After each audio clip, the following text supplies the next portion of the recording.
there, Undertoads. First things first, I would like to thank Joe from Florida for donating this game that I had the pleasure to play.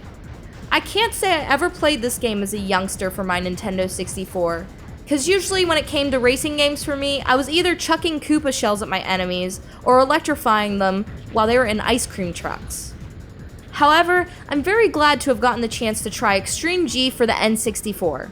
This game is one I really regret not playing back in the day, because I might have been a lot better at it now.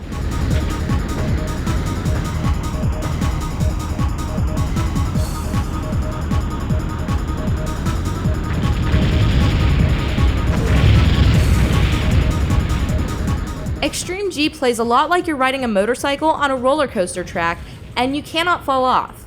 Well, sometimes you can fall off. With your N64 controller, you use your Z button for the gas, which is convenient because your control stick is right above it and practically the two go hand in hand. But this game isn't focused on just destroying things, although you are given power-ups that can help you on your way, depending on what mode you're playing. And I really enjoyed the red power-ups the most because they seemed to auto-target, which made catching up a lot easier. The modes in this game range from single-player, main game, to multiplayer. What I enjoyed most was the main game and racing against other players. I actually was in first place most of the time in certain matches, but somehow the computer managed to catch up on me. And my second favorite was doing the time trials on various tracks because, like I said before, many of the tracks feel like a coaster, and being able to go just as fast as you can in one of these just owns. One mode I did not like that much though was shoot 'em up. At first I liked trying to shoot down the drones that were surrounding, but eventually it just got repetitive, unlike the other modes you play. I wouldn't say it's necessarily bad, it's just not as fun as the other ones. The art style of this game actually impressed me. The textures really were good enough, especially on the bikes, to make you want to pick a special bike. I tried them all out, but really my favorite was the camouflage bike. But again, the look was not all that bad, and the colors you got from the power-ups had a glow effect that you see in games even today, like Blur for the PlayStation 3. The mix of different colors as a palette for these power-ups all seemed appropriate, and you as a player can quickly recognize what color goes for what power-up.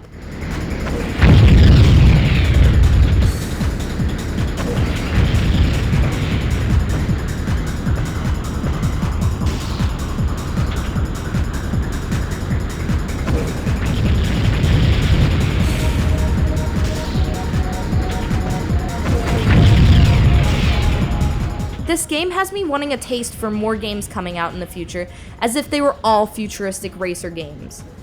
I'd be interested to see a remake of this game for a console like the PlayStation 3 because of the technology we have to make a game today. And with the effects the world has now, it would almost be a sight we would all have to see.